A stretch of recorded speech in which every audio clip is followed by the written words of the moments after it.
No.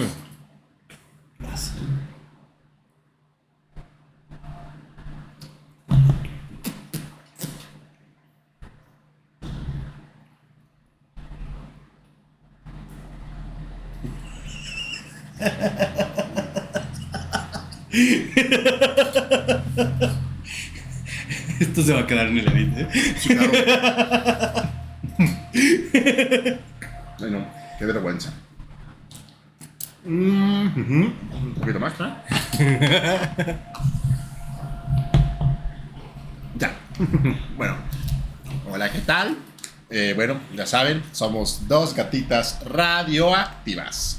Y aquí estamos. Ahora vamos a hablar un poco de capitalismo, goce y cómo se relacionan estos conceptos con la homofobia, la transfobia y la queerfobia en general, ¿no?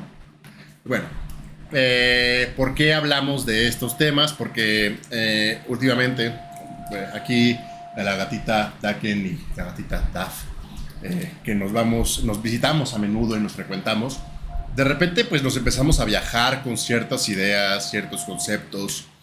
Y platicando últimamente pensábamos, ¿te has dado cuenta de que tras las expresiones de homofobia, transfobia, lesbofobia, existe un fuerte componente como de desprecio al goce del cuerpo específicamente? ¿Qué quiero decir? Yo, por ejemplo, lo que me he fijado es que las personas queer, por supuesto que por nuestra identidad enfrentamos acoso constantemente. Yo como mujer trans he enfrentado el acoso que enfrentan todas las mujeres, de que me chiflan, me piropean, etc. Pero hay otro tipo de acoso que también enfrentamos, que es cuando ocurre típicamente cuando vamos como bien flamboyantes y así felices, y que alguien siempre nos grita pinches jotos. No sé si les haya pasado, mis chernomishis de la diversidad, pero es algo muy habitual, en mi caso por lo menos, y creo que también te ha pasado a ti, ¿no? Claro. Como hemos hablado, toda violencia atraviesa... Ahí está el del pan. Sí, están vendiendo pan dulce, si nos quieren pedir, podemos. Si alguien quiere. Toda violencia atraviesa y se genera a partir de la mirada, ¿no? Sí. No es culpa de quien recibe la violencia y no se genera en las cosas que esas personas hacemos, ¿no?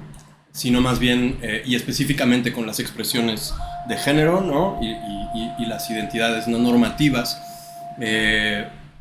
Para el ejercicio de la violencia, al final creo que no importa mucho quién seas tú, ¿no? Cómo te enuncies, desde dónde te enuncies y cómo te nombres.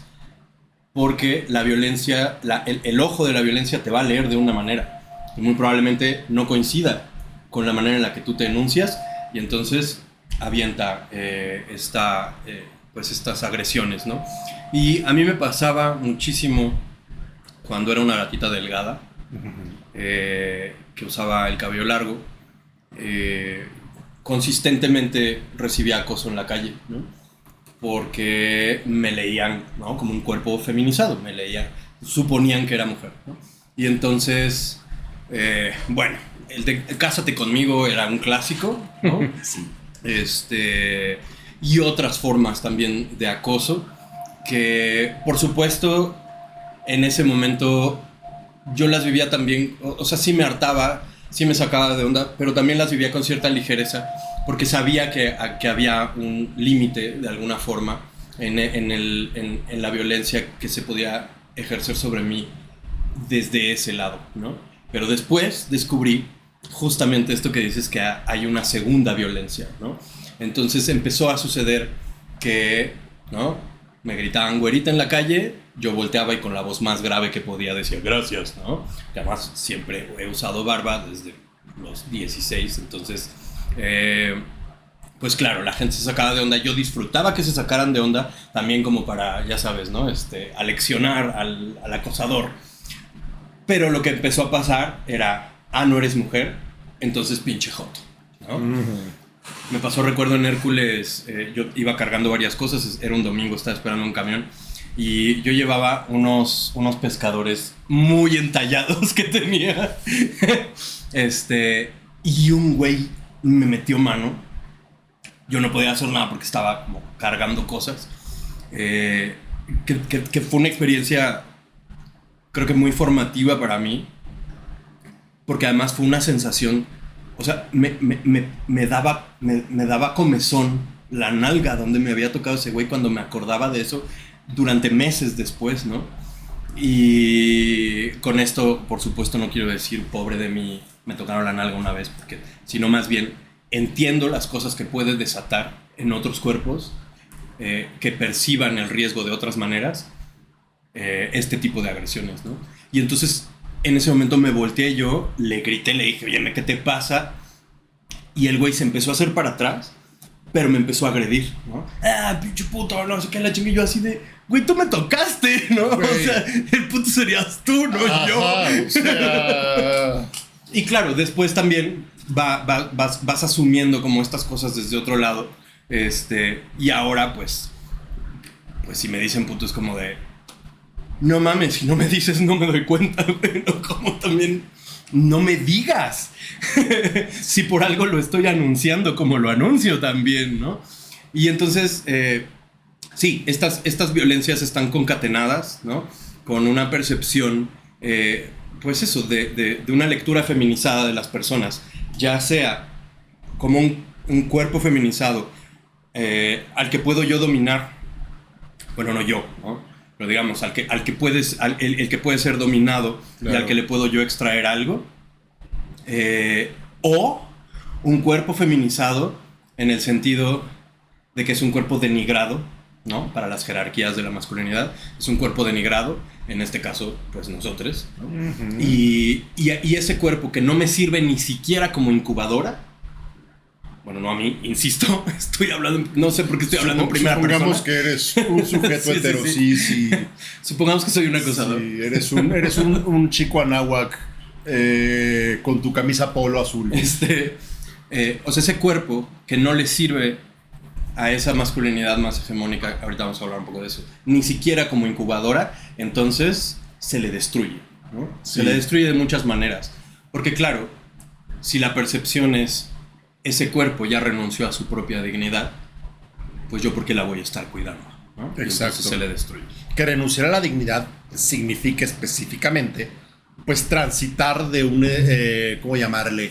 Pues de una suerte de espacio de masculinidad, entre comillas, hacia uno de feminidad, ¿no? Porque en el sistema cis-heteropatriarcal, el cis-heterofascismo, como le llamas tú, pues existe la premisa de que lo masculino tiene más dignidad que lo femenino, ¿no? Lo blanco tiene más dignidad que lo de color. Esto, por supuesto, tiene que ver con una división del trabajo. Por eso vamos a hablar al rato de qué tiene que ver el capitalismo con todo esto, pero eso es un poco más adelante. Pero justamente, o sea, el hecho de que tú pases de una posición que es leída como de más dignidad a una que es leída como de menos dignidad, es lo que legitima a estos actores como para que digan, ah, claro, pinche joto, pero lo hacen con todavía más saña en el momento en el que detectan que tú estás disfrutando de tu posición. Claro, porque además también es una suerte de trampa autoimpuesta para ellos, porque se descubren gustándole a alguien que resulta no ser quien ellos pensaron, o sea, ¿no? Se descubren joteando, básicamente. Descubren que les atrajo un cuerpo. O, es más, bueno, sabemos que el acoso ni siquiera atraviesa por la atracción, ¿no? No, es una cosa de poder. Es una cosa de poder y de dominación. Y bueno, habrá circunstancias en donde a lo mejor piensa alguien como, me gusta esta parte del cuerpo de esta persona, o me llamó la atención que enseña X cantidad de piel, ¿no?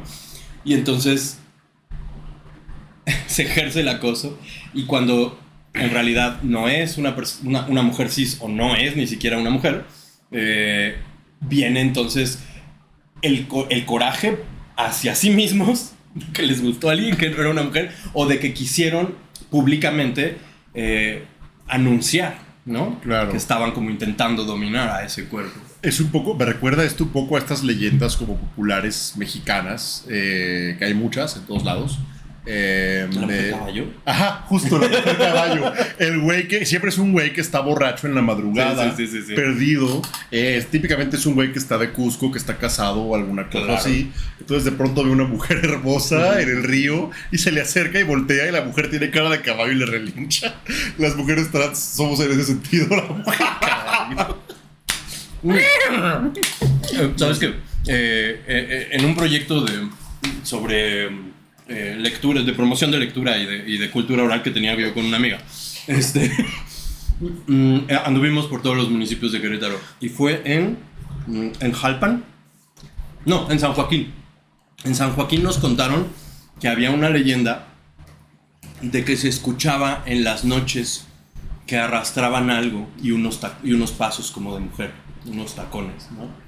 Y entonces te decían que no salieras y no sé qué, porque te iba a llevar y no sé qué. Y yo en ese momento pensé, güey, o sea, ¿qué tal que era, pues creo, una travesti o una trans, ¿no? Uh-huh. Que traía su ropa en una maleta y se salía en las noches, pues, a ser quien es, ¿no? Claro. Y entonces se forma como toda esta leyenda de la mujer caballo.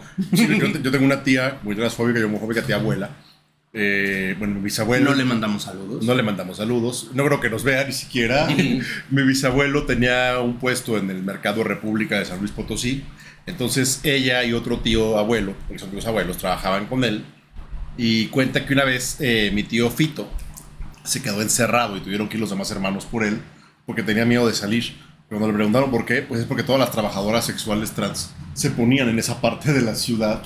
Pero lo cuenta ella como si de verdad fuera una cosa de horror. O sea, claro, al final somos vistas como monstruos, como entidades gargoleanas, la mujer caballo y estas cosas. Pero tiene que ver con que desestabilizamos o amenazamos este orden basado en la familia nuclear, ¿no? Entonces, claro, en primera instancia, pues sí, el patriarcado nos teme, nos vuelve estos monstruos horribles, pero también por otra parte nos desprecia más por esta transición o este tránsito de lo masculino, entre comillas, a lo femenino. Y por otra parte, finalmente, bueno, pues nos castiga. Y nos castiga más cuando más estamos disfrutando justamente eso, porque nuestro gozo, nuestra, ¿cómo llamarle? Porque no es la existencia nada más, es el hecho de disfrutarla, de disfrutarte como trans, como persona queer. Pues les genera molestia y les genera molestia porque además les estamos diciendo no solamente a ellos, sino también, y eso es lo que más miedo les da, a sus hijos, etcétera. Hay otras formas de vivir la sexualidad, el género, el propio cuerpo, que trascienden por completo con este molde de disciplina, porque finalmente es una cuestión de disciplina social en el que tratan de insertarnos a todos, ¿no?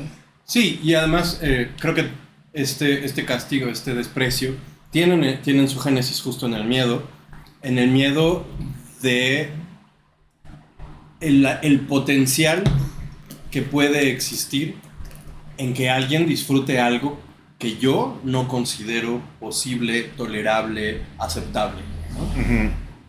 Y bueno, todo esto que es el gozo.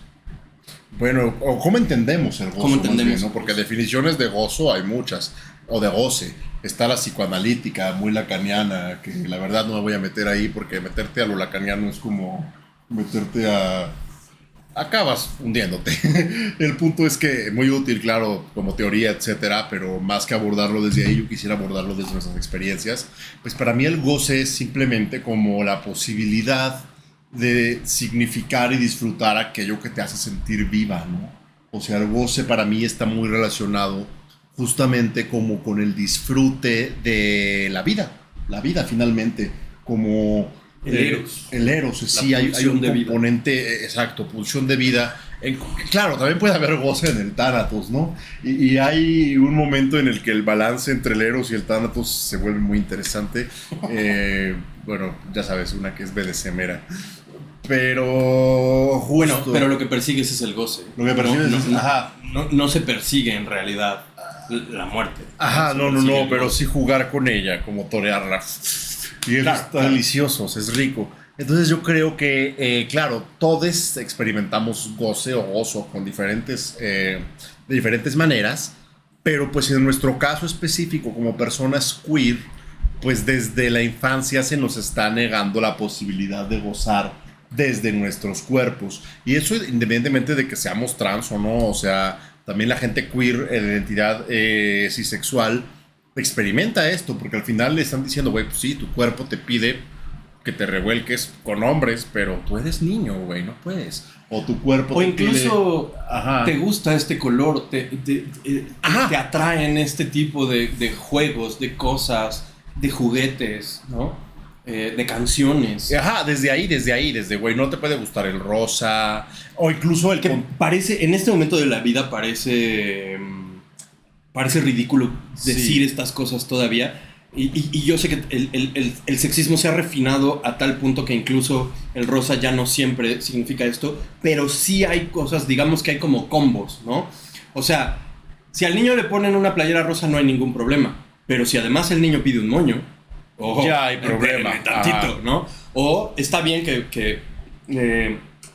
que juegue a las Barbies, pero si además él quiere ser una Barbie, entonces ya hay problema. O sea, ¿sabes? Sí, o sea, vienen como en combo también. Si va a jugar con las Barbies, ¿no? Que juegue con el Ken, ¿no? Que, bueno, sí, él Ken, es el Ken, entonces. Todos sabemos que Ken es el amigo gay de Barbie y que el novio es el Max Steel. Bueno, así jugaba yo con mis hermanas. Aunque a mí sí me regañaban por jugar con las Barbies, ¿eh? Lo hacíamos a escondidas. Era entonces, un tema claro. De no manches, o sea... Pero bueno... fíjate, me regañaron por tantas tonterías, ¿sí ve? O sea, no sirvió para una chingada. Pero bueno, el caso es que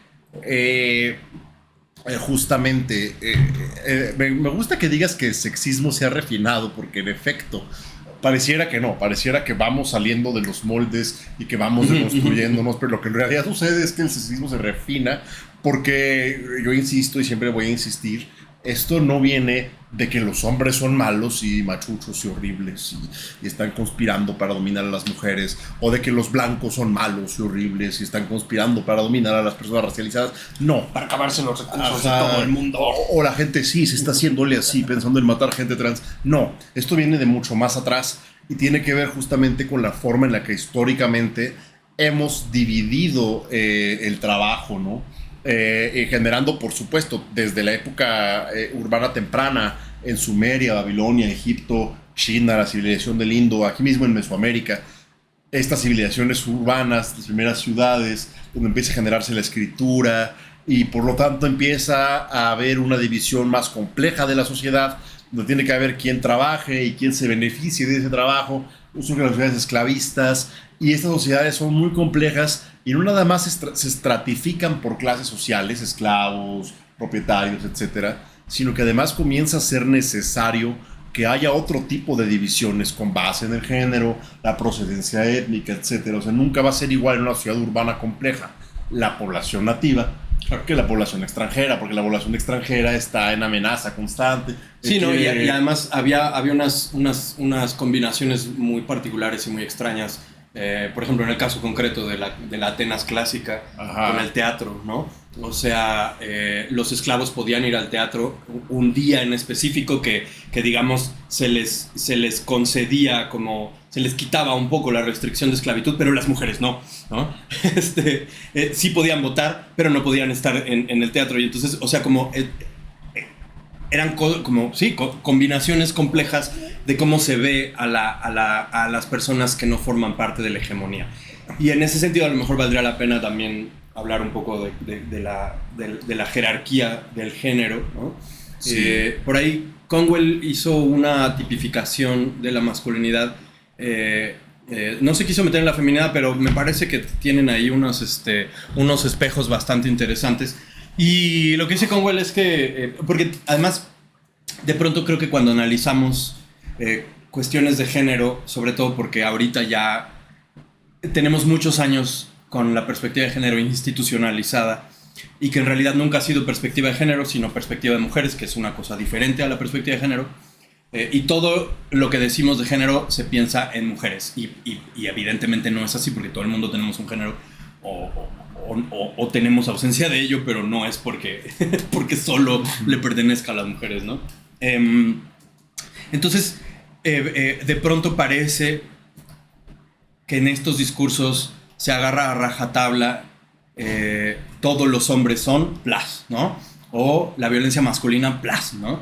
El patriarcado plus. Y entonces pareciera que los hombres, ¿no?, son una masa uniforme que ejerce la violencia del mismo tipo, que tuvieron el mismo tipo de construcción de masculinidad y que se coluden de la misma manera, y esto no es cierto, ¿no? Y Conwell lo que dice es, sí, hay un tipo de masculinidad hegemónica, ¿no? No le llama, bueno, sí le llama hegemónica, aunque hay gente que dice que hegemónico no es la palabra correcta, y no me acuerdo qué palabra utilizan, pero bueno, el punto es la hegemonía, ¿no? Como esta masculinidad que es validada, que es el ideal y todo lo deseable que tenga que tener esa masculinidad, que además, por supuesto, se alimenta de el lenguaje, raza, sexualidad, expresión de género, clase social, etcétera, etcétera, ¿no? Es un tipo de hombre. Y hay otras masculinidades, ¿no?, que son subalternas, subordinadas, y otra, no recuerdo. Bueno, el asunto es que habla sobre cómo hay una masculinidad cómplice, por ejemplo, que lo mismo podríamos hablar que hay feminidades cómplices, ¿no?, que son cómplices del mismo patriarcado, ¿no? Claro. Las pygmies y las y las terfas y estas personas, porque siempre invocamos a esa mujer horrible. Es un gran ejemplo. Sí, todas estas mujeres que le hacen la chamba sucia al patriarcado, ¿no? Y que dicen cosas, por ejemplo, como yo soy mujer y a mí no me afecta, entonces valido este tipo de opresión, y entonces como a mí no me pasa, no existe, ¿no? O eso dicen. Y entonces pues deslegitima como un montón de situaciones. Lo mismo pasa con las masculinidades cómplices, ¿no? Estas masculinidades, aunque no ostenten el poder, digamos que es un poco el mismo concepto que la alienación para el marxismo, ¿no? Es una cosa aspiracionista y alienada, a lo mejor ni siquiera tienen el poder, pero lo subrayan, lo validan, aspiran a él, ¿no? Luego están las masculinidades subalternas, que son estas masculinidades que están atravesadas principalmente por la raza y por la clase, y que además son masculinidades enojadas, porque claro, les contaron el cuento de que los hombres dominaban la tierra y ellos no ven claro, ¿no? Sí, porque dicen, yo no domino nada, yo no domino nada. Sometido. Deben ser las feministas que están controlando. Y a lo mejor sí dominan, sí, o sea, tienen dominio sobre su casa, su calle, su cuadra, su vecindad, ¿no? O sea, y habla justo de estos ejercicios de masculinidad exacerbada que probablemente no vemos en la masculinidad hegemónica. O sea, Mark Zuckerberg no hace esas cosas. Bueno, ¿no? Elon Musk de repente sí. Pero bueno, o sea, también Elon Musk es un bebé adulto. O sea, sí. si ves a Elon Musk en la esquina tomando una caguama y chiflándole a las mujeres... Imagínate una clica de cholos con el Zuckerberg, el Musk, no te da, el Besos, no te da culo, güey, ¿no? El Salinas Pliego todo tatuado. Te da asco y te da peinado risa. de Peso Pluma, güey. Salinas Pliego así. Steve Jobs con el pelo de Peso Pluma.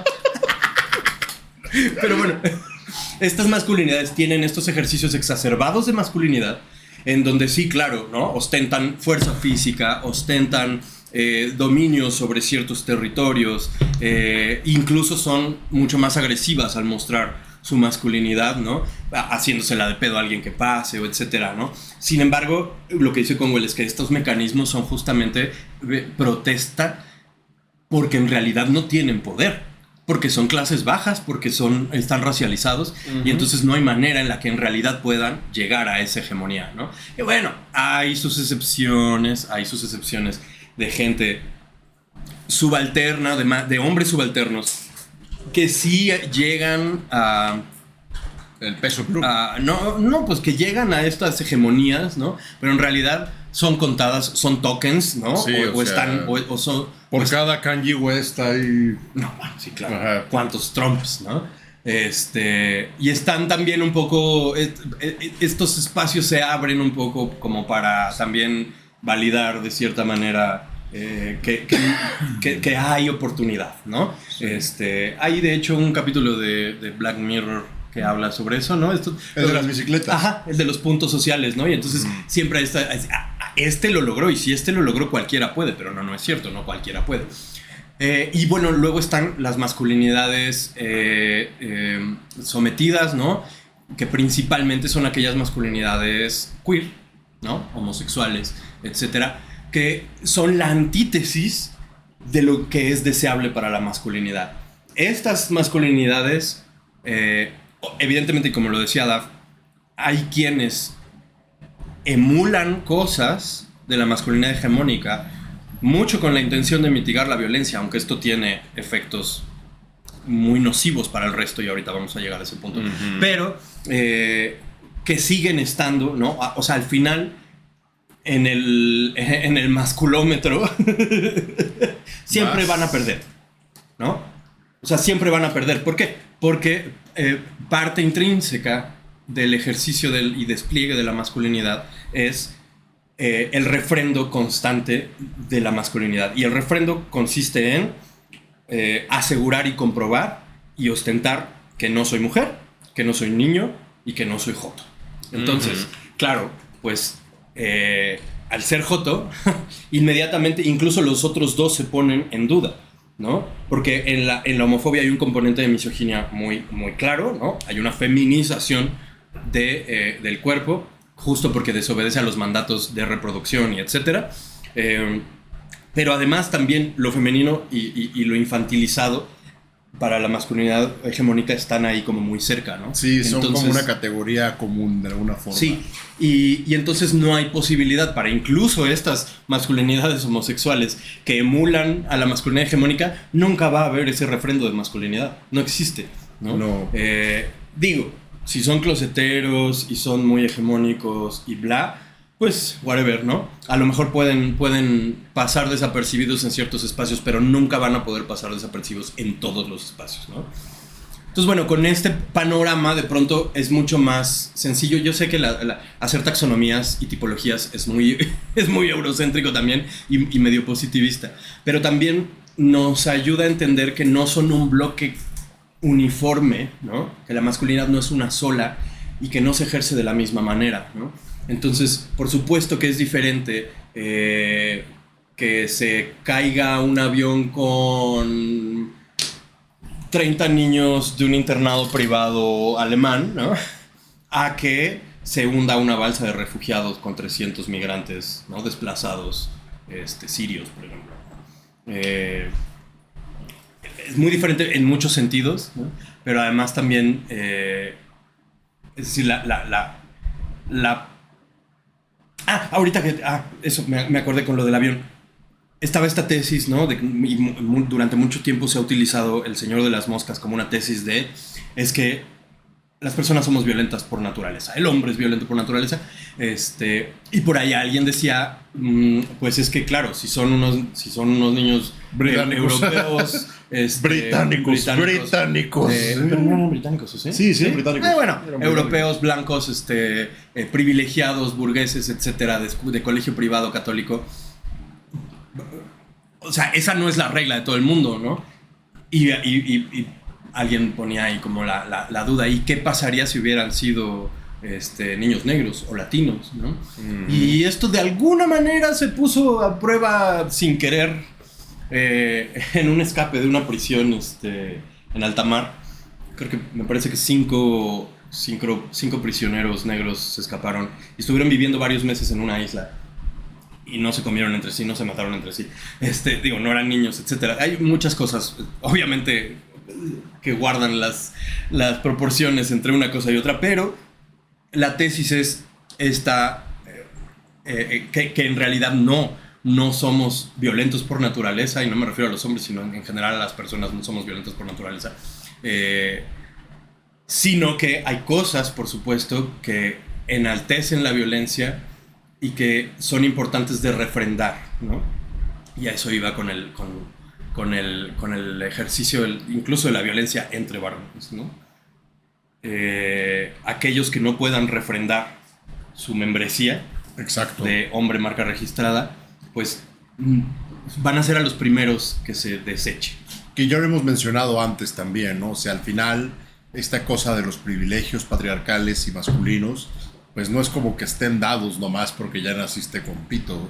el proceso para acceder a ellos está lleno de violencias constantes, porque tú tienes que demostrar no solamente la capacidad de ejercer violencia, sino también la capacidad de resistir a la violencia que se ejerce en tu contra. Yo decía el otro día a unas compañeras que la socialización masculina, bueno, al menos en el caso mexicano específicamente, sí hay muchas instancias de abuso entre varones, abuso físico, abuso sexual. ¿Y qué es lo que tienes que hacer ahí? Bueno, en primera instancia tienes que demostrar que no te gustó, pero también tienes que demostrar que no te importa.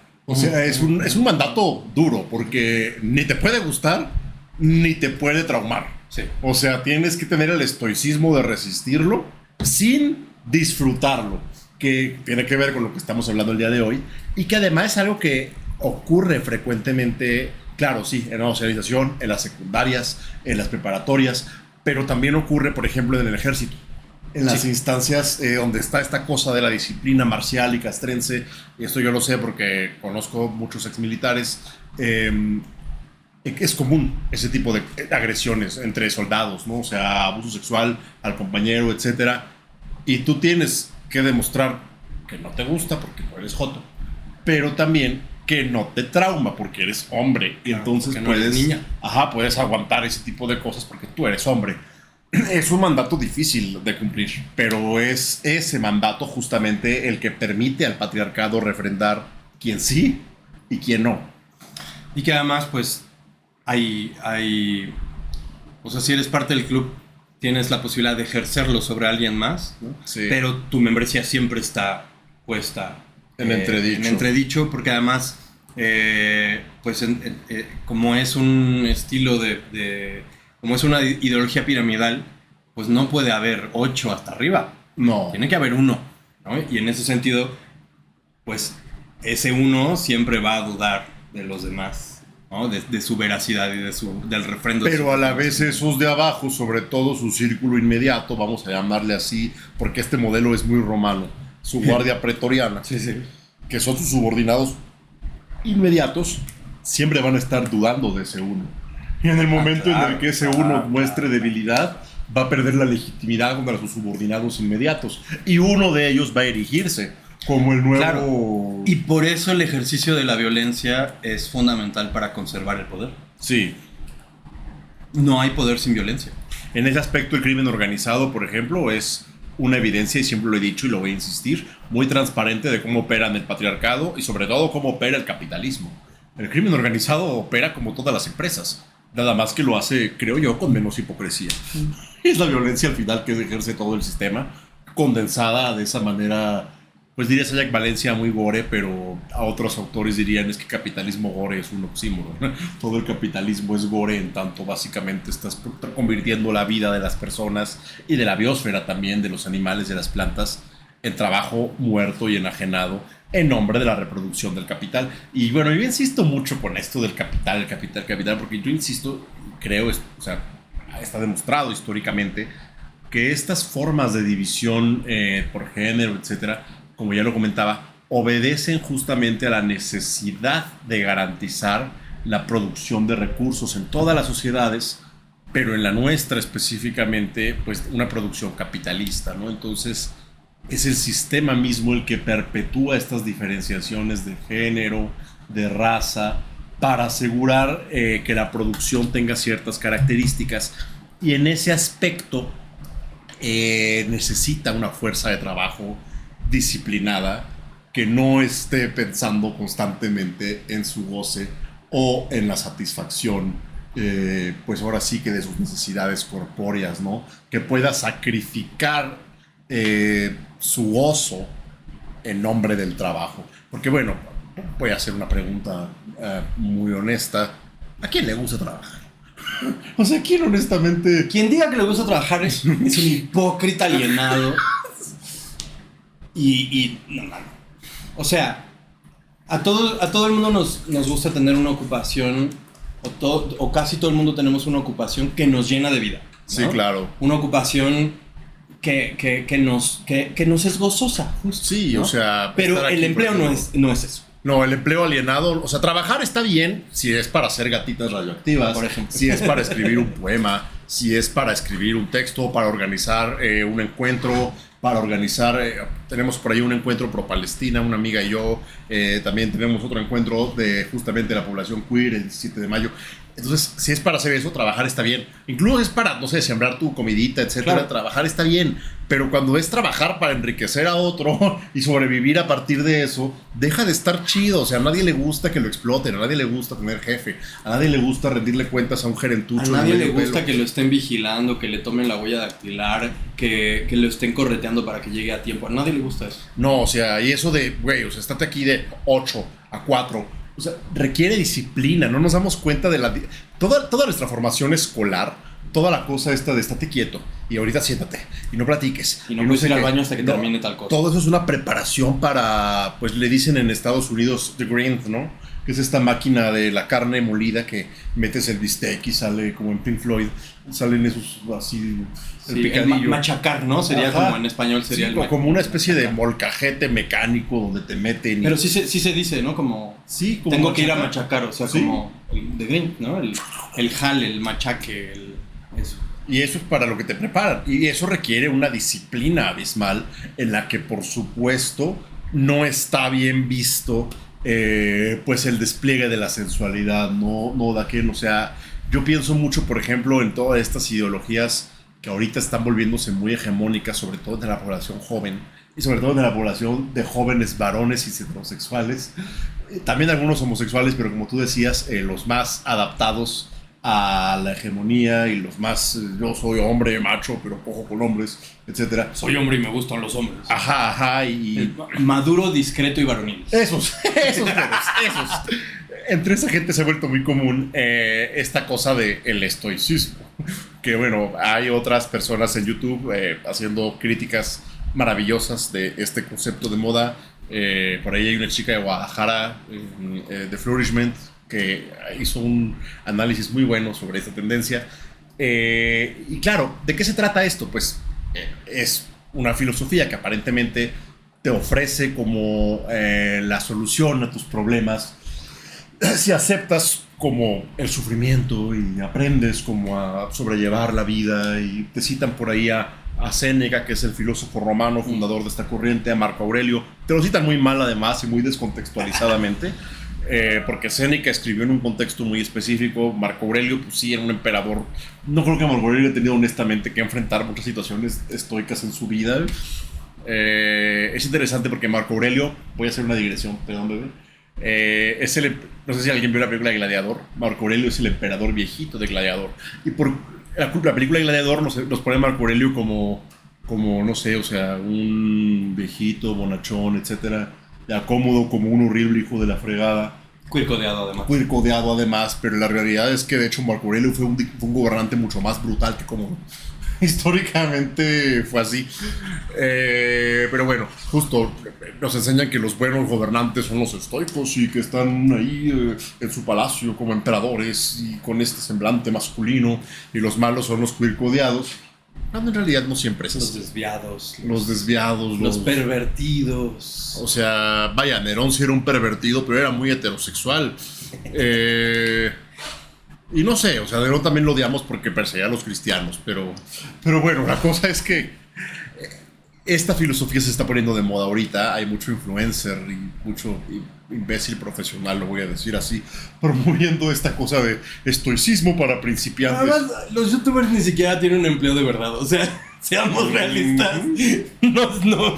Hay mucha gente que ¿Qué situaciones estoicas van a tener? Hay mucha gente que es imbécil profesional, o sea, tiene el título de idiota. Aquí, mire, soy idiota.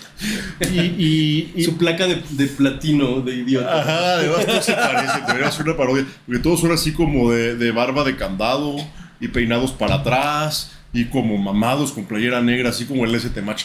Entonces, o sea, esta gente está promoviendo ahorita estas ideas así como de estoicismo, que no son otra cosa más que la ideología, voy a volver a utilizar esa palabra, hegemónica, gramscianas, la ideología hegemónica de este momento histórico específico en el que vivimos, y que básicamente se trata de, güey, vives en una época de austeridad, vives en una época de crisis, resígnate. Ellos te lo venden como el camino al éxito. Esto viene desde Jordan, yo le digo Jordan Peterson, Jordan Peterson y Ben Shapiro. Viene desde Jordan Peterson, justamente, cuando empezó a hacer estas cosas de tiende tu cama para tener éxito. Es pura idiotez. Lo único que quieren es que seas un trabajador disciplinado. Porque el capitalismo... Ese güey va a grabar 2 veces por semana. Tiene trabajadoras domésticas. Ese güey no sabe. No creo que se haya limpiado la cola ni real. siquiera una vez en su vida. O sea, y no sé. Ni siquiera tiene un empleo de verdad tampoco. No sabe lo que es trabajar. Ya lo horas corrieron solo. de maestro de no sé qué universidad de Canadá donde daba clases. Sí, Él dice que porque lo censuraron. La verdad es que porque era adicto a la Porque ketamina. las universidades son woke. Sí. Pero bueno, el punto es que desde ahí viene todo esto y no es casualidad. Porque, bueno, de repente escuchamos, ¿no? Por ejemplo, que el capitalismo quiere que seamos idiotas consumistas. Y bueno, eso era verdad hace 30 años.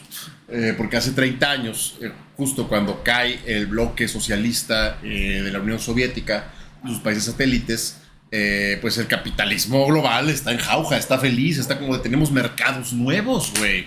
Podemos venderle a los pobres polacos hamburguesas horribles de McDonald's. Y sí, tú ves las fotografías de cuando abrieron el primer McDonald's en Varsovia y hay una fila inmensa, Sí, que por cierto en México pasó lo mismo, en San Luis Potosí y en Querétaro. Sí. Pero bueno, o sea, abren el primer McDonald's y la gente toda taruga y McDonald's, libertad. Libertad mismo, o sea, ¿qué libertad va a ser esa? Pregunta de los trabajadores. Yo desde que era niña, o sea, luego iba un par de veces a McDonald's y no me gustaba, no me ha gustado la comida rápida.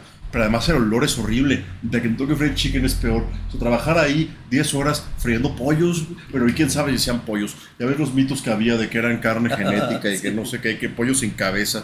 Bueno. Pero además, qué horribles son las hamburguesas que te dan una cosa así aguada, Sí, apachurrada, fea. espantosa, sin nada y además así de este tamaño. No hay nada de gozo ahí. Porque, No hay gozo, porque es exacto. horrible. O sea, y el juego también era horrible. Bueno, pero te también electrocutabas las nalgas en la resbaladilla cada que te aventabas. El gozo tiene que ver, o sea, el gozo capitalista tiene que ver con la experiencia de consumir.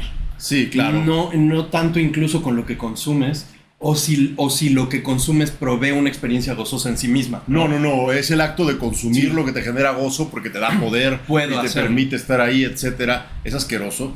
Es asqueroso como McDonald's. Todo McDonald's es asqueroso. Las Sí, hamburguesas, el juego de plástico, los toques que te daba la resbaladilla en el culo cuando te aventabas. Hay unas historias muy graciosas de eso hasta que los prohibieron porque eran un... O sea, es una cosa interesante porque además tiene que ver con el asunto de el Stranger Danger, ¿no? Y todo este miedo a estar afuera, ¿no? Sí, el rechazo al afuera y los peligros del afuera y cómo pues las ciudades monstruosas que se empezaron a industrializar y etcétera, de pronto eran muy inseguras para los niños. Tener un jardín en interior pues era todo un lujo, ¿no? Esa madre era un jardín. Esa madre era un jardín en teoría. Esa madre era un instrumento de tortura en interiores para niños, pero bueno, o sea, era muy atractiva la idea de poder dejar a tus hijos libres sin tener que ponerles atención mientras tú estabas sentado comiendo, ¿no? Claro. Esto provocó la cantidad de demandas que hay de lesiones y de un chingo de cosas. Porque además, no sé si sepas, pero no hay ninguna regulación, por ejemplo, para limpiar las albercas de pelotas. Que parecían la cosa más inofensiva del mundo. Pero no, se han encontrado jeringas. Sí, había víboras en el de Plaza del Parque. víboras. Decían eso, que había víboras en el de Plaza del Parque. Y además, la cantidad de gérmenes que había lo compararon con un baño público. Había más gérmenes en una pelota de una alberca de pelotas que en un baño público. Sí, era un lugar muy asqueroso. Luego había morros que entraban con la hamburguesa y se les cagaban, podría ahí. güey. O sea, güey, era horrible. No había nada bello en McDonald's. El Ronald McDonald's que tenían sentado ahí era horroroso. Ay, era Había horrible. leyendas de curada vida en la noche. No sé qué dando tontería. El punto es que cuando cae el socialismo en Europa Oriental. Por cierto. Sí. Y empieza a expandirse este modelo de capitalismo horroroso que estamos escribiendo Dakin y yo, Ronald McDonald's, no sé, Ronald McDonald's llevado por Ronald Reagan al resto del mundo, pues hay un mercado nuevo y eso hace que haya más posibilidad de conseguir ganancias en Occidente. Crece la economía global, todo el mundo está feliz, aparentemente. Cuando hablamos de crece la economía global, ¿de qué estamos hablando? Estamos hablando de que en países de Occidente específicamente y sus satélites como México, Pues sí, el nivel de vida se incrementó relativamente para las clases medias. Hubo como esta estabilidad que le llaman. Y claro, los boomers de clase media decían, claro, no, es que ahora con este modelo yo puedo tener éxito y la fregada. Los pobres siguen siendo pobres y explotados. Totalmente, porque llega el Telecán, por ejemplo, que legaliza la explotación de muchas maneras horribles, sobre todo en el norte del país con las maquiladoras. También la depredación de recursos se exacerba, porque como hay que satisfacer los nuevos mercados que se han creado, pues necesitamos producir más y eso requiere saquear más. Entonces, claro, sí, hay unas dinámicas de saqueo. Ahí es cuando empieza justamente el problema del narcotráfico, como lo conocemos hoy en día también, con todos los horrores que tiene. Pero bueno, temporalmente hay una bonanza económica para Estados Unidos, Europa Occidental y sus pobres pendejos como nosotros. Y en esa bonanza económica, pues lo que quieren es que consumas, porque hay mucho. Entonces, pues consume. Incluso la forma de atraer consumidores, o sea, como los comerciales de los 90s, ¿no? Sí. Por ejemplo, era una cosa como ¡guau! ¡Mira qué padrísimo está esto! Que ya no se usa ahora, ¿no? Me acuerdo de varios así textualmente. Había uno de Agua Clyde que tenía un tonito así de ay, ay, ay, Sí, sí, ay. ¿No te acuerdas? El de yo quiero ese shampoo. Sí. La morra que se bañaba con el Herbal Essence y está O en Navidad, sí, que estaba así. yo quiero ese shampoo. Había unos de juguetes en Navidad que había como 27,000 de mi alegría. Sí. Luego del destreza, el de pulgas locas. ¡Pulgas! ¡Pulgas! Nadie duerme hoy. O sea, crecimos con el canal 5, como pueden ver. Que era el único canal que había. No había cable, era para ricos en los 90. Además, mis anuncios duraban como 10 minutos cada bloque y había 3 o 4 por programa. En el pinche Pokémon se comían los capítulos porque duraba 1 hora en teoría, pero tú veías 40 minutos efectivos de Pokémon y lo demás era puro anuncio estúpido. Y en Navidad era todavía peor porque era así de bombardear a los morros. Y Día del Niño también. Pero claro, o sea, este capital, porque además coincide con una baja en la... en los nacimientos, ¿no? Sí, claro. Las familias empiezan a reducir, principalmente en Estados Unidos, porque además el modelo en Estados Unidos se exporta al resto del mundo y principalmente a México. Entonces, son los primeros idiotas que les copian la forma de vida. Hablar, cuando decimos pasó esto y pasó esto como a nivel global, regularmente nos vamos a referir o que inició en Estados Unidos o que inició en Inglaterra y que se exportó al resto del mundo. Y en el caso de México, bueno, en aquellos entonces tardaba un poco más en hacer como el rebote cultural acá, ahora es prácticamente inmediato, ¿no? Y los mercadólogos, que es una profesión que yo desprecio profundamente. Yo también. Hace falta tener tripas para dedicarse a sí, eso. exacto, porque es profesionalizarse en engañar a la gente, básicamente. Sí, ¿no? ser mentiroso profesional. Yo recuerdo una vez que, paréntesis, se armó un foro de creación de públicos. Acá vino Canclini, que por cierto, maestro, me quedaste a deber. Lo siento mucho, no me latió mucho lo que trajo. Ya se murió, ¿no? Sí. Y... ay, llegó un güey espantoso. Un güey que trabaja como para una consultora de públicos y de mercadeo para Televisa y para bla, ¿no? O en aquel entonces trabajaba para él. Y entonces ese güey nos decía como... y siendo el público artistas, ¿no? Porque era creación de públicos en espacios culturales y para actividades culturales. Nos dice, es muy fácil, miren. Así, la taxonomía de las familias es esta, ¿no? La familia grande y extendida ya se está acabando. Ahora las familias unipersonales están creciendo y las familias de este tipo están creciendo, no sé qué. Entonces ustedes vean lo que le hace falta y véndanselo. Y entonces, y puso este ejemplo literal.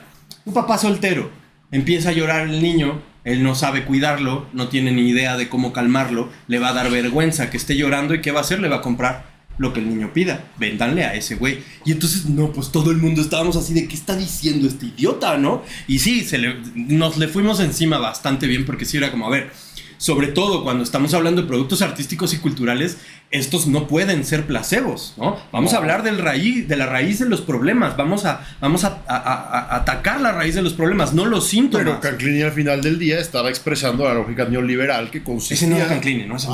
No, cállate, no. Bueno. Era un güey, te digo que era un güey que trabajaba para una consultora de mercadeo para Televisa. Güey impresentable X. Me parecía raro, yo dije, güey, no manches, Canclini, o sea... No, entre paréntesis doble dije que Canclini me había quedado de ver porque lo que trajo estuvo pinchón. Pero Ana Mantecón, por ejemplo, trajo una cosa sobre cine y públicos de cine y salas de cine increíble, hablando pues de Producto Interno Bruto, en algún momento México tuvo más salas de cine que Francia, y como el desarrollo justo del capital. Tiene sentido porque México tiene el mayor imperio de cine del mundo. Y además cómo llegó, cómo empujó estos desarrollos a que o sea, el cine obligó a la gente de clase alta a sentarse en oscuridad junto a alguien de clase baja, sí, ¿no? Y eso fue un desarrollo muy interesante, pero también, por otro lado, las cosas estas de marca país se empezaron a posicionar en las películas, y cómo eso también creaba maneras de ser y estar y de vivirse mexicana, por ejemplo, ¿no? Y cómo el desarrollo gringo del modelo de los malls, de los centros comerciales, vino a terminar con todas las salas de cine, ¿no? Y antes había prácticamente una sala de cine por cada municipio en México. O sea, miles. Ahorita, si bien nos va, hay una por cada plaza comercial. Y es interesante porque te digo, vuelvo a lo mismo. México tiene el mayor imperio de salas de cine a nivel global, que es Organización Ramírez, que fueron los que salieron ganones de esta centro comercialización del cine. Sí. Entonces ahora en cada pueblo de 40,000 habitantes para arriba hay por lo menos un Cinépolis, pero ya no es el cine de antes. Pero ahora también hay un VIP, ¿no? Entonces este fenómeno de poder compartir de manera interclase ya también se eliminó, desapareció. Pero entonces a lo que iba justo es, bueno, que odio a la gente de mercadotecnia, odio la merca, pero además se inventaron, ¿no?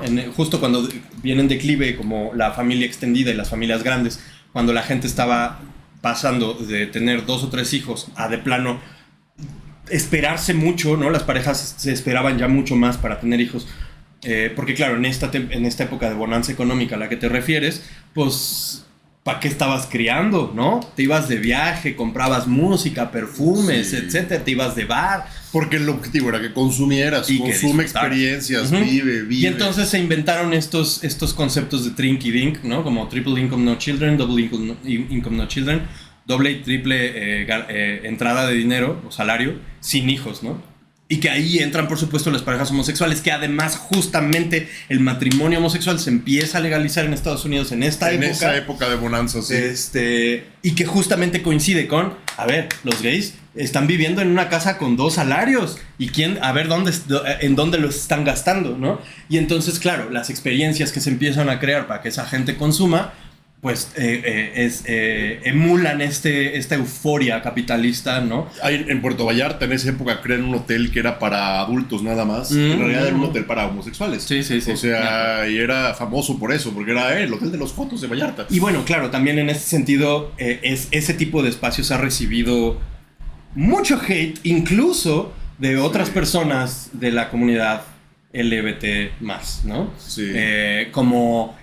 ya sabes, ¿no? Como estos güeyes que tienen lugares para sexualizarse, y como todo esto que es parte de la misma dinámica de lo que estamos mencionando. O sea, finalmente, la represión del goce, ¿no? El goce solamente se tolera en la medida en la que pueda ser un catalizador del consumo. Pero además también en la medida, moderadamente, siempre y cuando te lo hayas ganado. Sí, trabajando duro. Entonces, claro, si te vas un fin de semana a meterte con 70 gentes que no conoces en un hotel de Puerto Vallarta, eso no está bien. No. Eso no está bien. Eso no está bien. Sí está chido. Pero no es la idea de estos espacios. Vayas con tu pareja normal, de doble income no child. Y además, bueno, este goce tolerado, entre comillas, en este contexto. Tolerado mientras lo puedas pagar. Ajá, espera mientras lo puedas pagar, pero además, como es lo que queremos enfatizar ahorita con este bloque, es nada más mientras las condiciones del modo de producción así lo permitan. Por eso fue a finales de los 90, a principios de los 2000, cuando estuvo el boom de estas cosas, porque finalmente es el momento en el que el capitalismo, como hemos venido diciendo, lo que quiere es gente que consuma. Y si la población LGBT, desde su identidad, desde el goce que normalmente se le niega y se le punitiviza y se le castiga, puede convertirse en un potencial consumidor, bueno, vamos a darles matrimonio, vamos a darles en algunos casos, como en España en la época de Rodríguez Zapatero, a las personas trans posibilidad de reconocerse legalmente, etcétera, pero justamente porque pueden convertirse en potenciales consumidores a partir de su identidad y del goce de su identidad. Y en este momento hay mucha gente que está diciendo como, claro, o sea, ahorita las políticas de identidad en las corporaciones es como lo de hoy, ¿no? Entonces aparece un personaje de cierta diversidad racial o sexual o identitaria en una película, y entonces los mismos haters que odian que haya representación de alteridades en los medios de comunicación nos acusan de ser explotados, ¿no? De ser, es que ustedes no se dan cuenta que lo que quieren es que consuman, y es como, a ver, espérame tantito. En primer lugar, eso ya pasó, y en segundo lugar, lo hacen todo el año contigo y nadie te dice nada, ¿no? A nosotras nos explotan en junio nada más, a ti te lo hacen el resto de los 11 meses del año y nadie te está diciendo nada. Porque además creemos que lo heterosexual es natural, no es natural. La heterosexualidad y la familia nuclear son formaciones contingentes que obedecen a un modo de producción específico, en este caso el capitalismo. Entonces no es natural, no es más natural tener una familia de papá, mamá, Simpson, hijos, que ser una pareja homosexual. O bueno, yo la verdad soy muy radical, incluso creo que la concepto de pareja debería eventualmente abolirse y que deberíamos de vivir en una orgía perenne, quien quiera, por supuesto. Pero bueno. No agamia, porque esa agamia es como medio terfa y medio transfóbica, pero sí anarquía relacional, ¿cómo no? Claro. Sí, yo creo que debería ser una orgía el mundo, y quien quiera entrarle que le entre, quien no. Así de fácil. Pero bueno, perdón bebé. Pero justamente lo que comenta aquí Laken y que queremos también enfatizar es hay que tener cuidado con esos discursos que de repente dicen, bueno, sí, es que los están utilizando, ustedes son nada más materia de consumo. Güey, eso era, ahorita todavía más o menos pasa con los productos culturales y tiene que ver con esta nueva onda, pues sí, vamos a llamarla así, woke, que hay en Estados Unidos en las universidades, pero eso ya va de salida, bebés. O sea, no va a durar mucho. No va a durar mucho porque este mundo donde tú puedes convertir la preferencia sexual o identidad de género en un producto de consumo, ya pasó. Ya no estamos en esa fase del capitalismo. Eso terminó, me parece a mí, en la crisis inmobiliaria estadounidense de 2008, que es el momento en el que empieza justamente a hablarse a nivel global, más en Europa al principio, pero ahorita ya incluso el gobierno mexicano habla de eso y nadie lo cuestiona, a pesar de que dice ser de izquierda, la austeridad. Que además, bueno, vale la pena decir que no es que en 2008 así, un día amaneció y ya se había acabado. No, son procesos, son ciclos, y evidentemente tampoco suceden al mismo tiempo que en Estados Unidos. No. Se tarda un rato y además es un proceso. No hay fenómenos que le van a seguir dando cola para eso, que es lo que pasa con esta representación que Disney ahora tiene personas de color, que bueno, hay que hacer otro bloque después, eso no lo vamos a abordar hoy porque es un tema muy complejo, donde yo quisiera que criticáramos ese tipo de representación. Pero ese no va a ser en este canal, bebé. No desde la perspectiva incel estúpida, sino más bien desde la perspectiva del daño que ese tipo de representación le hace a las comunidades que dice representar. Porque si hay un daño, y hay un daño sobre todo en cuestión de borrado de opresiones históricas. Pero bueno, eso lo abordaremos después. El tema es que ya no estamos en ese capitalismo inclusivo y feliz y hedonista que quiere que seas una bestia que no piense y solamente consuma. Ese capitalismo era el de MTV de los 90, el capitalismo de Mundo Enfermo y Triste de Daria. Donde además la rebeldía se volvió, ¿no? Se volvió cool. Sí, o sea, y el punk se volvió cool, etc. Todavía de repente usamos esos significantes, pero ya no estamos en ese mundo. Sí, no. Desde 2008 para acá y cada vez se exacerba más. El capitalismo es un capitalismo que ya no está en bonanza, ya no tiene un bloque soviético al que venderle tonterías. Ya no existe en una posibilidad de despilfarrar dinero. Lo que hay ahora es más bien un capitalismo de austeridad, un capitalismo de limitación financiera, un capitalismo de estoicismo y estas tonterías, donde se culpa otra vez a la persona por sus propias carencias económicas, etc. Un capitalismo que socializa las ganancias, lo dicen mucho esto, socializa las pérdidas, y privatiza las ganancias, lo dicen mucho esto en España.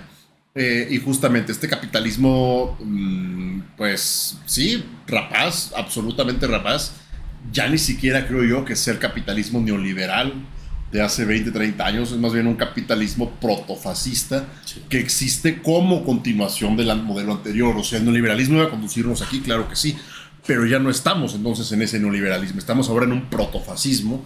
Pausa, perdón. Necesito saber si sí está grabando. No está grabando. ¿No? ¿Cuándo dejó de grabar? No tengo la mano de... Fuck. ¿Cómo supiste? Me tuve la corazonada. No sabía en realidad. No mames, grabó 9 minutos, bebé. ¿Por qué? No tengo la menor idea. 3, 2. Y pues bueno, seguimos en un protofascismo que a grandes rasgos lo que busca es que estemos cada vez más disciplinados, porque en este nivel del capital, en este ciclo del capitalismo, ya no quieren consumidores, porque no hay forma de garantizar o sostener ese nivel de consumo que había hace 20 años. Ahora lo que quieren es productores. Y la producción, el ciclo de producción del capitalismo es mucho más, ¿cómo llamarle?, atroz con el cuerpo que el ciclo de consumo. Bien, ambos están relacionados. Al final, como decíamos, el consumo no es más que la alienación del goce para convertirlo en parte del mismo ciclo de producción y producción del capital. Y el mismo consumo destruye el cuerpo a largo plazo, ¿no? Porque nos dan pura porquería. Sí, lo que decíamos, la hamburguesa de McDonald's, que es horrible, o de Burger King, que no es mucho mejor, o de lo que sea. Pero bueno, o la Coca-Cola, no sé. O sea, bueno, el punto es que ahora estamos en un ciclo que necesita producción, porque es un ciclo de austeridad, es un ciclo de crisis, es un ciclo donde no hay grandes ganancias, y lo que necesitamos es generar ese capital, y eso necesita una clase trabajadora muy disciplinada, dispuesta a reproducirse además. O sea, ya no es esta cosa de no tengas hijos o no te reproduzcas o disfruta tu vida antes de tener hijos. No, ya no es esto, ahora es, y no te lo dicen abiertamente, porque si te lo dijeran abiertamente, o sea, esto no te lo pueden decir en la tele en un anuncio, porque si te lo dijeran así dirías váyanse al pito, güey. Eso te lo van a decir de formas muchísimo más sutiles, muchísimo más ¿cómo decirlo?, insidiosas. Y una de ellas pues son todas estas ideologías disque estoicas y disque promotoras de esta visión totalmente clásica, entre comillas, que no tiene nada de clásica porque es un estoicismo muy ad hoc del modelo económico ahorita reinante, y que al final lo que buscan, yo digo que son fascistas porque sí están fundamentalmente centradas en la disciplina del cuerpo y la disciplina pues también de la voluntad. No sé. Creo que habría que decir también que decir disciplina o criticar la disciplina es complejo. Sí. Porque la disciplina está vista como un valor muy positivo, ¿no? La disciplina te ayuda a combatir la depresión, ser disciplinado te ayuda a que la vida sea más fácil, como no abandonarse, y, ¿sabes? O sea, está muy bien vista la disciplina. Sí. Sin embargo, también por disciplina, que más bien nos estamos refiriendo a disciplinamiento, sería un poco diferente quizá para quien quiera creer en esa disciplina positiva.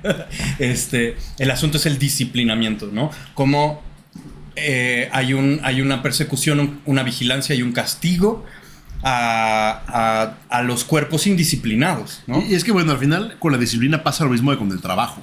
O sea, no es lo mismo tener disciplina para hacer el podcast de gatitas, por ejemplo, que tener disciplina para llegar a las 6 a la puta pinche oficina de mierda. O sea... Claro.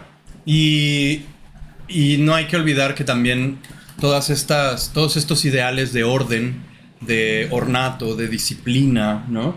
Son valores tan conservadores que son valores fascistas, literalmente nazistas.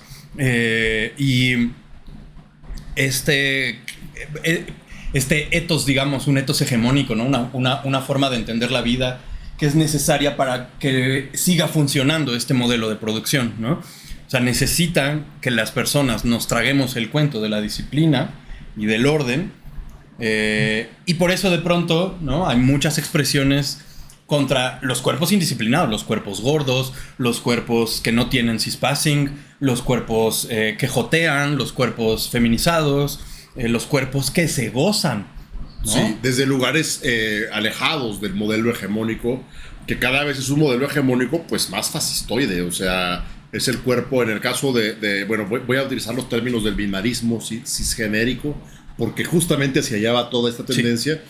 Si eres hombre o se te considera socialmente hombre, pues tienes que estar mamado, tienes que ser fit, estar saludable hasta avanzada edad. No es casualidad que del 2014 a la fecha se haya puesto de moda la barba, por ejemplo, para las masculinidades. Es una cuestión estética que a lo mejor parece secundaria, pero no es casualidad.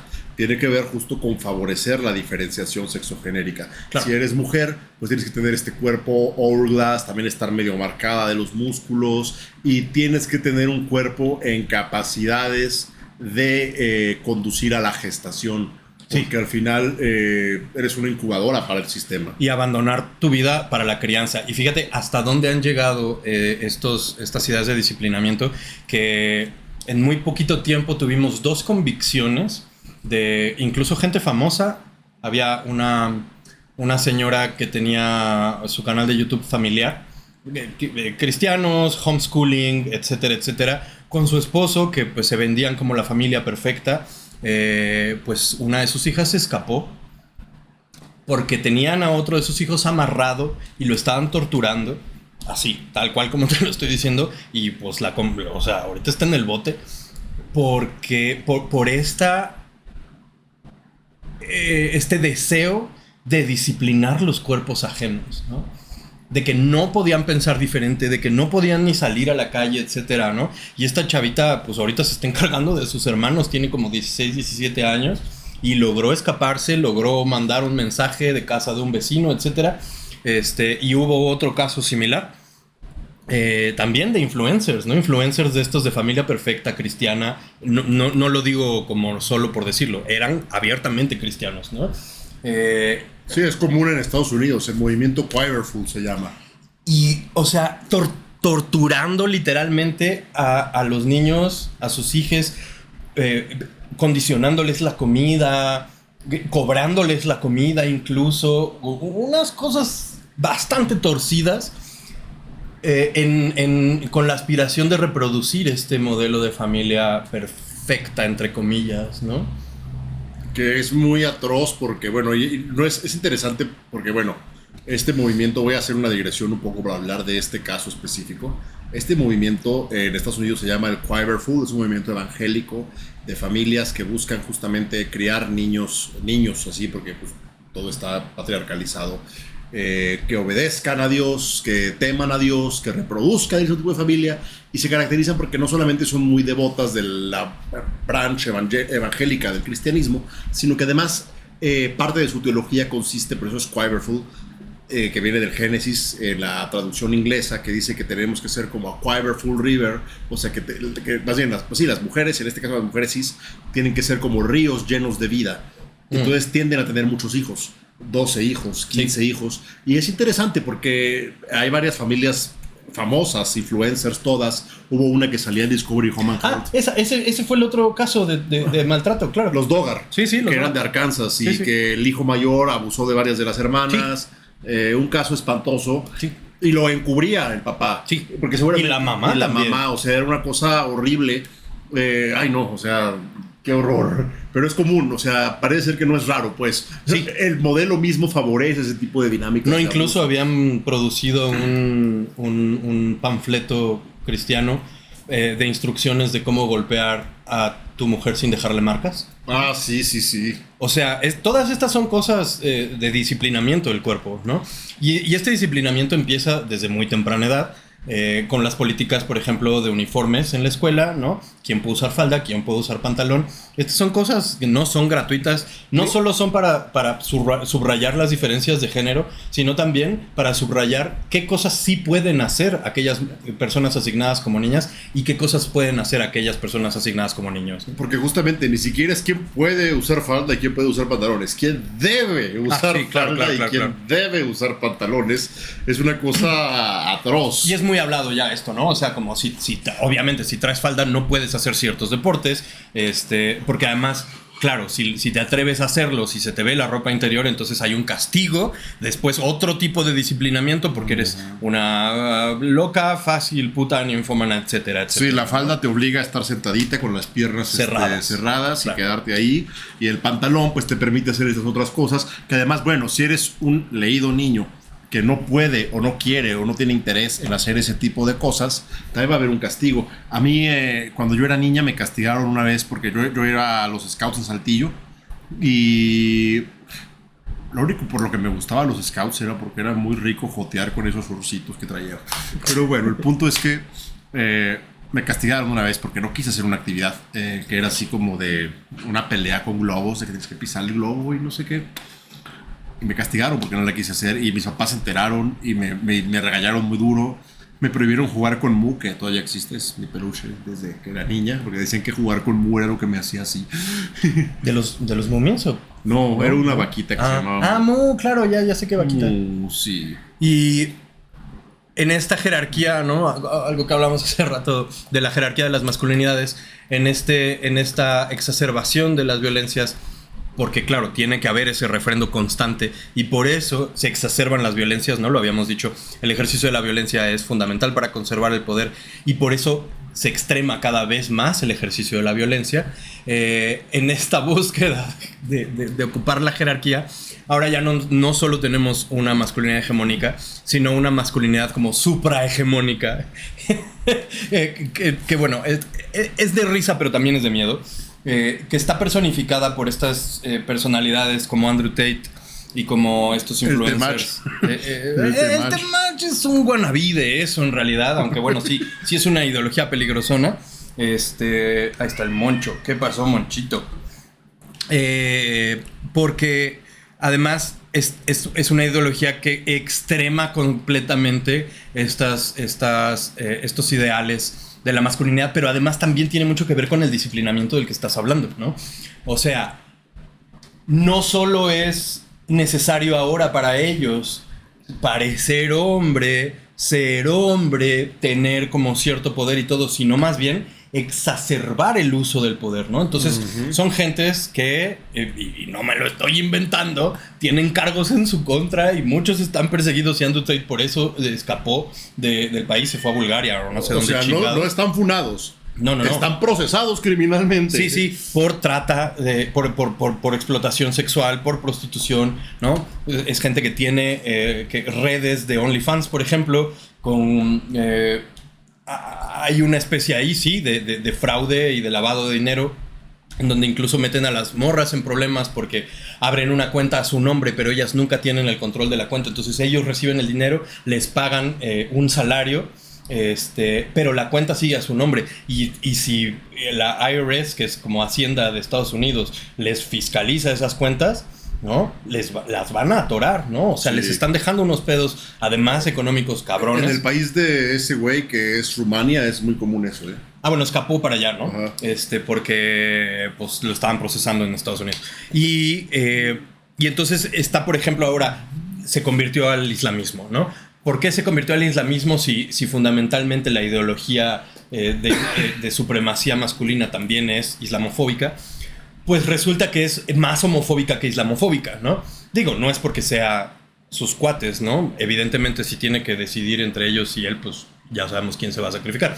Pero con este cuento de que él no puede tolerar a un dios laxo, ¿no? Refiriéndose como al dios cristiano católico, porque este dios no es suficientemente estricto y riguroso con los desviados, ¿no? Y entonces por eso el dios del Islam sí es su dios, porque es un dios que no admite negociaciones, ¿no? Y entonces básicamente está llamando a... porque además está abrazando, no quiero decir que así sea el Islam, más bien está abrazando todas las mismas cosas por las que odiaban al Islam los occidentales, que eran pues todas estos estigmas y estos prejuicios del terrorismo y de la misoginia y etcétera, ¿no? Por esas mismas cosas que los odiaban, ahora los están amando. Y es que la rama del Islam, que si es así, es el wahabismo, que es la rama de Arabia Saudita, financiada con dinero del petróleo. Del petróleo, claro. Paréntesis, si quieren rascarle a de dónde vienen las peores pendejadas ideológicas en el mundo contemporáneo, desde el putinismo hasta esta estupidez, pasando por todo lo de los republicanos en Estados Unidos, le rascan, van a llegar al final a varo de petróleo. Sí. Y bueno, entre estos extremos, ¿no? Y hablando del goce y hablando del disciplinamiento, no solo este güey tiene, el Andrew Tate específicamente, tiene un campamento de educación para hombres, ¿no? Ya sabes, donde se van a hacer... güey, de verdad, o sea, ese güey está armando una guerrilla. Tienen armamento táctico militar, no me lo invento yo, está en sus propios videos de su propia página en YouTube. Se van a hacer campamentos con vatos, a enseñarles a ser superhombres, haciendo ejercicios tácticos militares, literal, con armas de rango militar. Y básicamente lo que les está diciendo ahora es que si les gustan las mujeres son gays. No mames. Y claro, no, muchos de sus seguidores fue así como de, claro, Simón, tienes razón, Mike. No mames. Y entonces, claro, como no quieren ser gays, entonces ahora no les van a gustar las mujeres.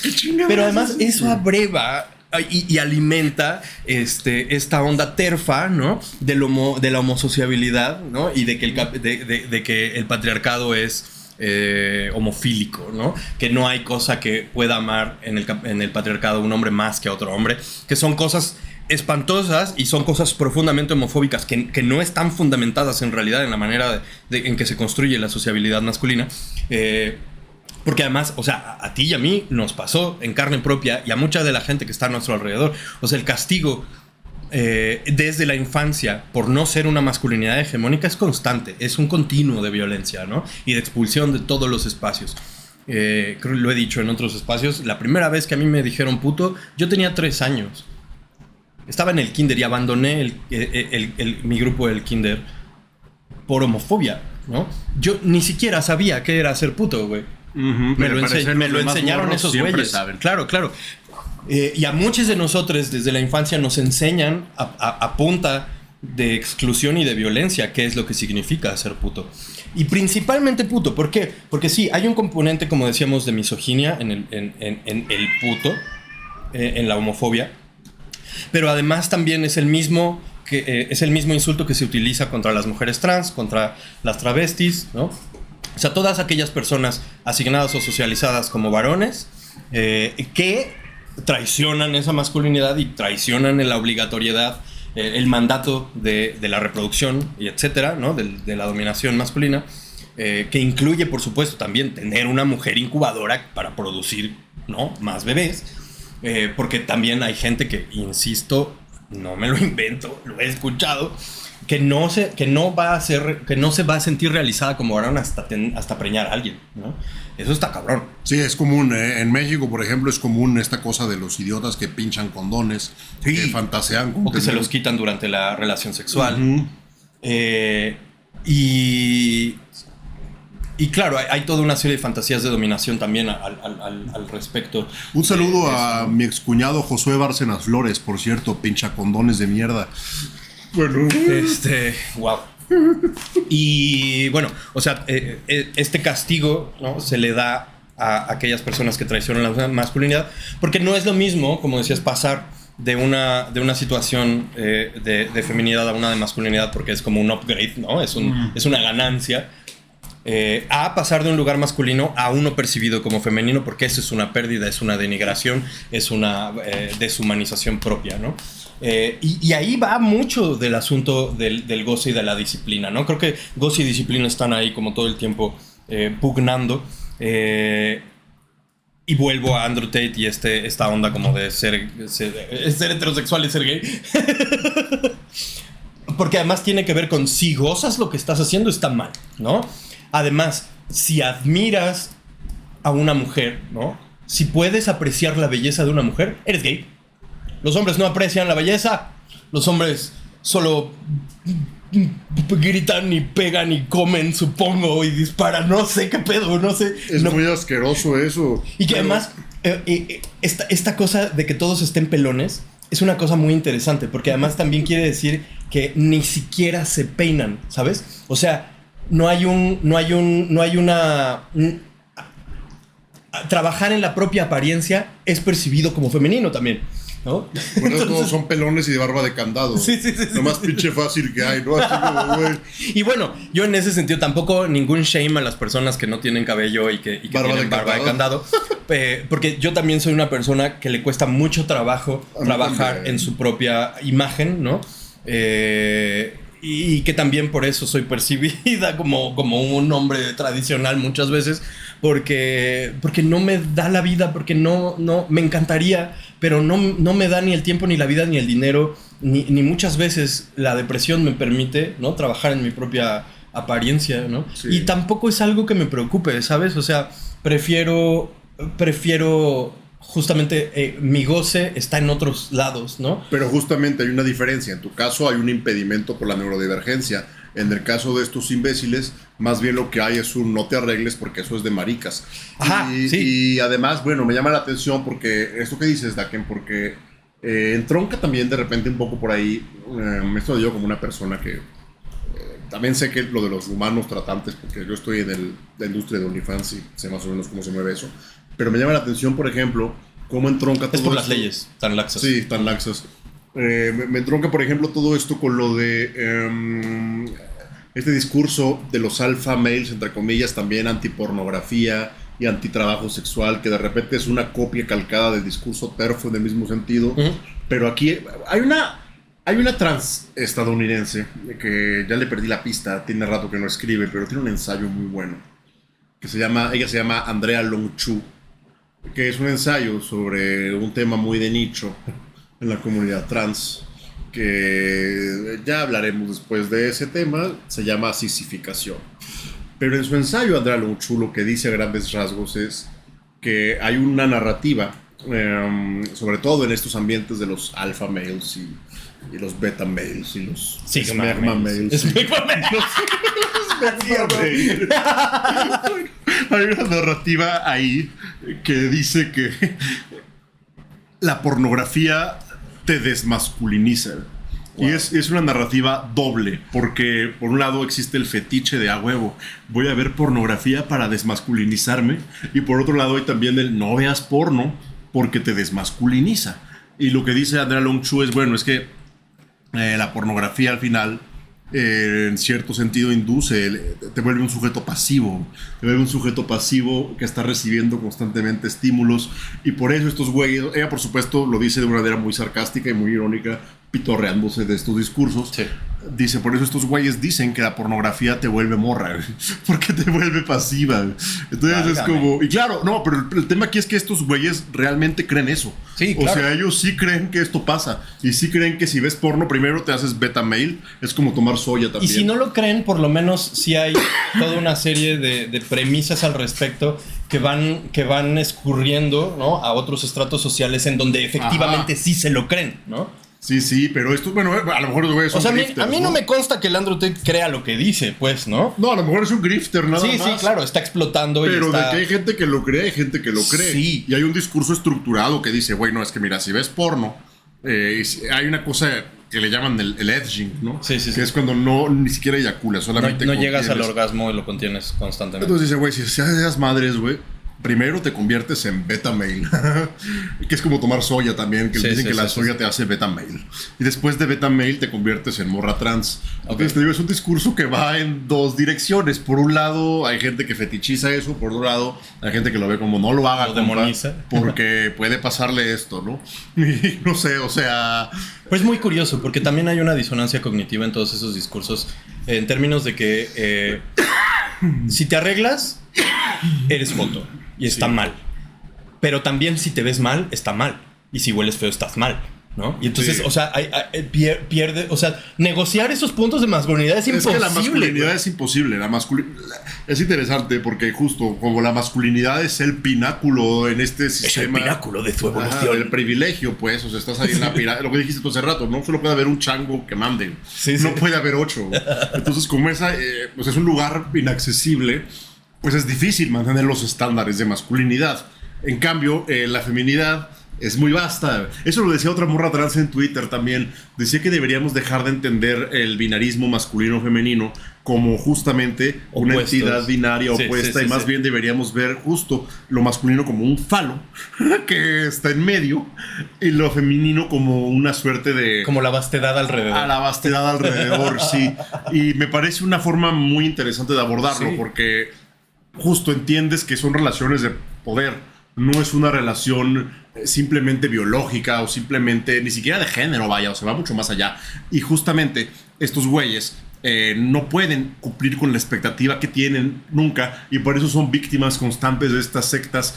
Es interesantísimo, güey. Son víctimas constantes de sus propios pensamientos, además. Es que da para una obra de teatro absurda, así como donde hay un Temach que tiene sus seguidores y al final acaban super joteando todas. O sea, es interesante porque su esfuerzo por convertirse en ese hombre perfecto, modelo del Dios que no tiene, como dijiste tú, que no tiene compasión de los desviados o no sé qué, sí. los va a llevar eventualmente a convertirse justamente en los desviados que tanto temen ser. Pero de una manera muy miserable, porque sí, claro, en el proceso ellos van a ir condenándose constantemente a sí mismos y todo lo que tienen. O sea, quieren llegar al cielo, pero el cielo no existe, al menos no de esa manera. Y ese hombre no existe, además. No, ese hombre no existe. Y creo que desde el punto de vista de algunos feminismos, desde el punto de vista queer, siempre hay muchas formas de ser, ¿no? Sí. Pero desde el punto de vista de la masculinidad, solo hay una, y es inalcanzable, es inexistente. Por eso cada vez se exacerba más. Y claro, ¿no? O sea, están sus simpatizantes entre los mismos feminismos también, ¿no? Pero J.K. Rowling, ¿no? Que ama a Matt Walsh. ¿Quién? J.K. Rowling. Esa idiota ama a Matt Walsh, el pinche evangélico de Texas. Y es inexistente, es inalcanzable, no existe ese hombre. Y en cambio, sí hay goce en ser de muchas maneras mujer, de muchas maneras queer, de muchas maneras trans y joto, ¿no? Sí. Y justo creo que es parte del miedo que tienen, ¿no? Creo que todo el génesis de esto es miedo. Miedo a que algo que no sea aceptable para mí sea gozoso para alguien más.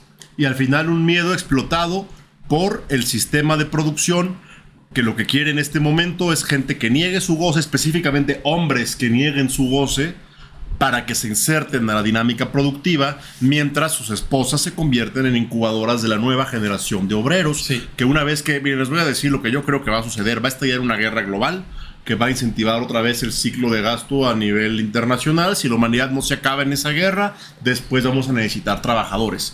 Y esos trabajadores los van a dar las relaciones heterosexuales de estos hombres negados a sí mismos, mutilados emocionalmente, como históricamente ha sucedido, y estas mujeres dispuestas a ser las madres y esposas ejemplares de estas personas en unas vidas muy miserables y dependientes por completo de los ciclos económicos. Y el ciclo, muy probablemente, a menos que haya un colapso de otro estilo, ¿no? Volverá a ser de bonanza en algún punto, y entonces de otra forma, pero también muy similar.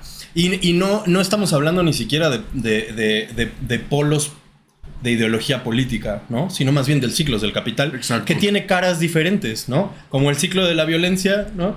Hay una parte del ciclo que es cruel y despiadada, y otra parte del ciclo que es de luna de miel. Y así el capitalismo nos tiene, ¿no? Nos tienen esa misma dinámica dialéctica. Luna de miel te golpeo, luna de miel te golpeo. Les voy a decir algo. No es casualidad que el modelo de la Stepford Wife, la mujer de vestido ampón que está haciendo la casa como una pin-up, y el hombre de traje, ¿cómo se llama? El de Mad Men. Sí. Hay toda una idolatría de la estética de los 50. Pero no es casualidad que eso haya pasado históricamente después de la Segunda Guerra Mundial, bebés. Claro. Y ahorita se está volviendo. Hay muchas creadoras de contenido en TikTok. La Tradwife. Sí, la Tradwife, justamente. Que están enalteciendo todo este servilismo femenino. Mi lugar como mujer es en la cocina, porque yo confío en mi varón y yo lo alimento y yo lo sostengo para que él salga a hacer mundo, ¿no? La Tradwife, que es interesante porque esas Tradwives no son las que van a gozar, entre comillas, del beneficio del Tradwifismo. Eso va a ser para quienes sobrevivimos a la guerra mundial que se viene ahorita con lo que está pasando en Israel y todo eso. Y por ejemplo, en The Handmaid's Tale, que bueno, salvo sea el racismo y transfobia implícitos en este mundo creado de Handmaid's Tale, hay una cosa muy interesante en donde enaltecen esto. Bueno, es un golpe militar, cristiano militar, al gobierno de Estados Unidos, y entonces hacen su propio país en donde pues solo los hombres tienen porque hay una crisis de fertilidad y bla, y entonces una de las creadoras de la ideología detrás de esto escribe un libro sobre lo que ella llama feminismo doméstico, en donde ella reivindica y que eso lo estamos viendo, ¿no? Reivindica su derecho a decidir ser una mujer sumisa, ¿no? Y entonces escribe su libro y no sé qué, pero en este nuevo orden las mujeres no pueden leer. Y bueno, la primera se la pasan, si reinciden les cortan un dedo. Y así. Entonces, en algún punto tienen una visita de una diputada mexicana, por cierto. Y entonces, De Morena. y esta mujer le pregunta a esta otra, ¿no? ¿Qué se siente haber escrito un libro que ya no puede leer? Y que es un poco lo que va a pasar, ¿no? O sea, esto es lo que dices de la Tradwife, ¿no? Esta sumisión voluntaria, lo voy a poner entre comillas voluntaria, lo que va a crear es personas que después ni siquiera van a gozar de los frutos de ese mundo que están ayudando a crear. No, porque al final las van a reprimir, las van a silenciar. Claro. Y además, como he dicho, ese mundo ni siquiera es para la generación Z. Es para quienes sobrevivan la chingadera que haces tú, dije Israel, no, a la verga. Palestina. Lo que está pasando en Palestina. Que va a tronar. Europa sigue todavía preparando a sus hombres, justamente. Ya les mandaron cartas hace un par de meses a todos los ciudadanos alemanes, españoles, franceses, belgas, holandeses del Reino Unido, diciéndoles, güey, podría haber una guerra con Rusia, vete preparando porque te podemos llamar al draft. Uf. Entonces, o sea, en los próximos años va a haber una guerra. Y quien sobrevive, va a haber una guerra porque el capital la necesita, o sea, necesita todo el incentivo de consumo que hay ahí. Quien sobreviva a eso va a ser otra vez los 50. Stepford Wife, Tradwife y el señor Don Draper con su sombrerito y su traje. Claro, suena bien bonito, no es nada bonito, es un infierno. Es como el meme ese de una familia de los 50, de el señor, ¿cómo era? La señora así de, tomo pastillas para lidiar con mi dolor, y la niña, yo, no sé, tuve mi primera regla, pero no sé lo que es y me asusté. Luego el niño, yo soy gay, y el papá, yo también soy gay. Pero así, o sea, como sí, todos pensando así de que te parece que están en una felicidad absoluta, pero la verdad están en un puto infierno. Por eso, a la época del Stepford Wife sigue la época hippie, luego siguen los 70 con toda la drogadicción. O sea, no podemos suponer que esa felicidad es duradera, ni que es natural, ni que y no es para todo el mundo, además. No es para todo el mundo, o sea, en un mundo así yo no tengo lugar, tampoco da que, no sea, a ver, nosotros nos van a matar. Van a esperar matarnos en la guerra de antes, nos van a genocidiar, así que es un peligro, nos van a llevar a un campo de concentración o lo que sea. Ya pasó, o sea, pasó, históricamente pasa. Y no sé, o sea, en Rusia ya lo hace Putin, ¿no? O sea, sí. Es como, güey, yo insisto, miren, yo soy comunista y todo, pero a mí esas tonterías de simpear países potencias imperialistas en este contexto me parecen eso, una tontería. Y justo para cerrar un poco, Daken, en este mismo tenor de lo que estoy diciendo, me gustaría recordar que no se dejen apantallar, Mr. Nomichis.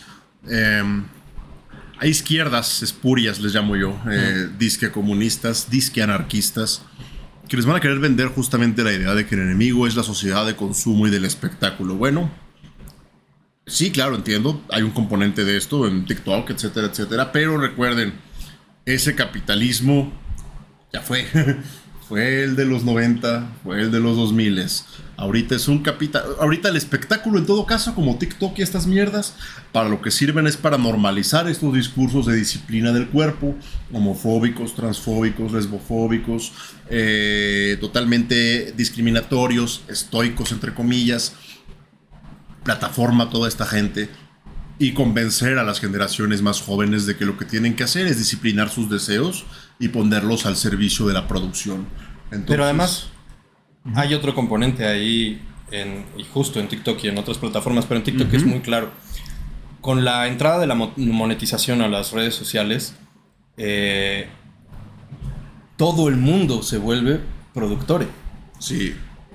Estas cosas de los NPCs, por ejemplo, ¿no? Y estar 6 horas haciendo lo que te dicen hacer tus seguidores, ¿no? Para generar dinero. Esa es explotación laboral. Aunque sea autoimpuesta, vaya, ¿no? O sea, no es un goce. Está dentro de esta misma lógica de producir. Y entonces, claro, las granjas de contenido, que son un chingo y hay de muchos estilos, por supuesto lo que están buscando es producir. Y claro, a lo mejor hay alguien que se lleva las ganancias de eso, pero la gente que está trabajando ahí en las mismas granjas, mucho es automatizado, pero otras cosas necesitan de personas y esas personas siguen explotadas, ¿no? Entonces, entra de todas formas dentro de este modelo de producción, producir y generar dinero, sí o sí, a más no poder y en todo momento, ¿no? O sea, hay gente que se graba incluso 24 horas, o sea, hay transmisiones de 24 horas completas en TikTok. Que además hay un tema de género muy cabrón ahí, porque muchas veces quienes hacen eso son mujeres. O parejas, y es como, o sea, hasta cuando estás durmiendo tienes que generar dinero, es todo ese pedo, ¿no? Y en este mismo tenor de las izquierdas espurias, ¿no? De pronto, ese mismo miedo que lleva a los alpha males a decir que si les gustan las mujeres son gays, ese mismo miedo que les lleva a despreciar todo aquello que sea minúsculamente femenino, ese mismo miedo que les lleva a castigar y a perseguir a toda esa gente que les parece intolerable, del lado de las ideologías de izquierdas, por supuesto que también hay gente que por el miedo a ser perseguidas, censuradas, el mismo miedo de ser desaparecidas, torturadas, porque ha pasado y porque incluso conocemos gente que lo ha visto de primera mano, ese mismo miedo les va a llevar exactamente al mismo punto que los fachos y que los alpha males y que las terfas, ¿no? El disciplinamiento sobre los cuerpos ajenos. Sí. Si joteas demasiado está mal porque me pones en riesgo a mí. Si enseñas las nalgas en Twitter está mal porque me banalizas a mí. Y claro, o sea, hay una cosa ahí narcisista, megalomaníaca, muy extraña, pero creo que el componente fundamental es el miedo. Pues no es muy alfa male de su parte vivir acojonados, bebés.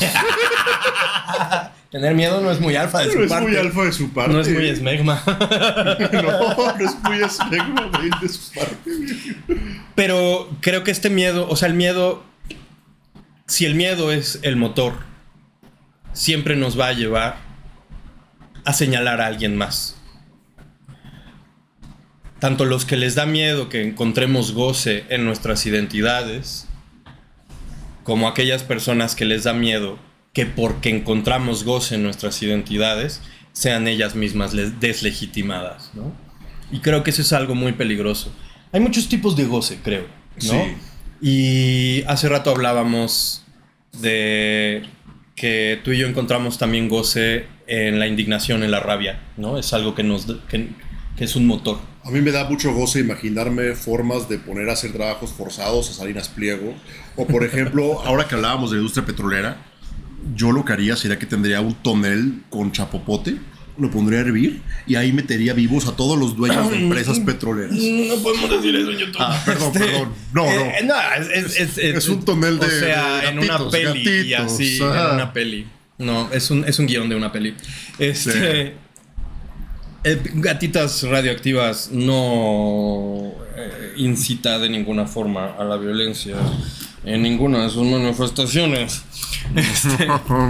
Pero, o sea, por ejemplo, después de mi suicidio fallido, donde sí yo sentía que había perdido como toda razón de vivir, el día que me hicieron enojar de manera brutal, el día que abusaron, que un funcionario público abusó de su poder y nos acusó de una cosa injusta, ese día me regresó la vida a la vida.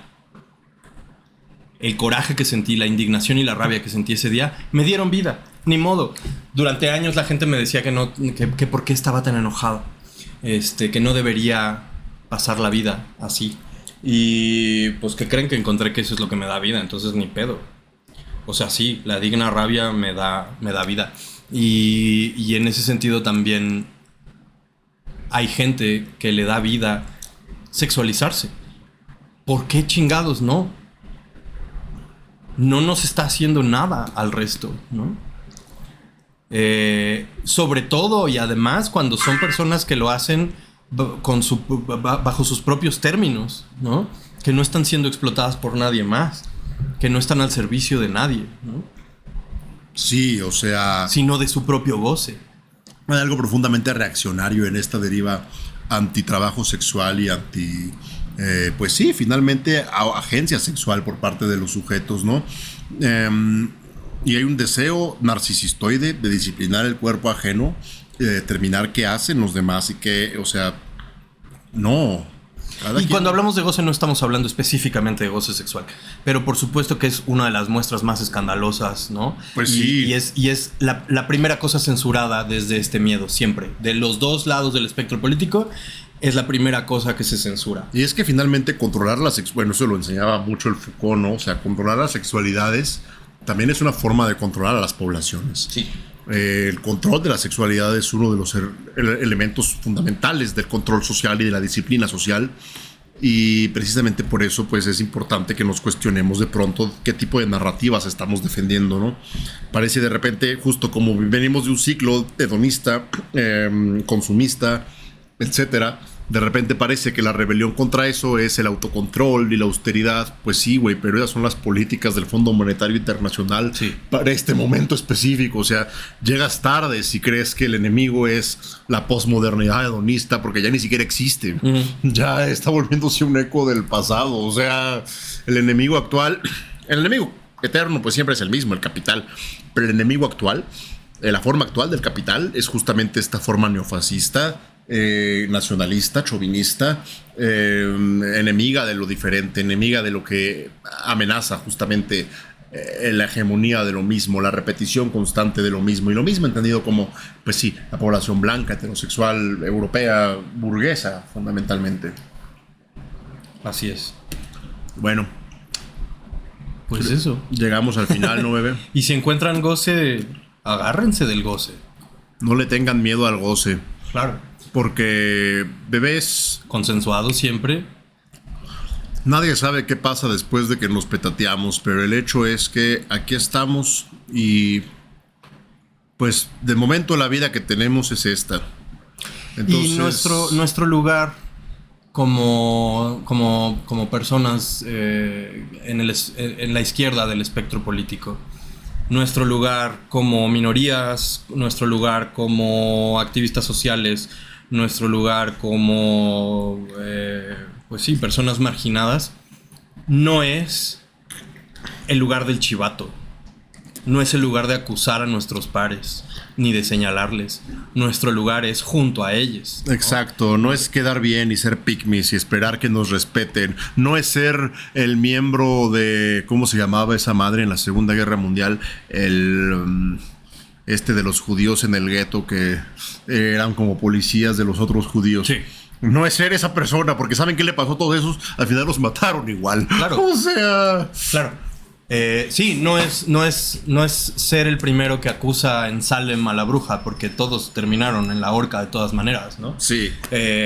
Nuestro lugar, al contrario, si nos cuesta trabajo integrar los modos de vida de otras personas marginadas, por las cuales también son señaladas, nuestra obligación es encontrar los argumentos políticos, filosóficos y retóricos para integrar esas disidencias a lo que hacemos, no expulsarlas ni señalarlas. Justamente, así que ya saben, bebés, no por mucho respetar al patriarcado, les van a perdonar la vida. No, bebés, y la única forma de que no nos exterminen es organizarnos entre todos, y en ese sentido es más conveniente estar en buenos términos con la comunidad en general que estarla censurando, condenando, exhibiendo, exponiendo, funando y todas las demás violencias laterales que de pronto ejercemos entre nosotros. Pues esto fue Gatitas Radioactivas y nos vemos en la próxima. Nos vemos en la próxima. Bye. Miau.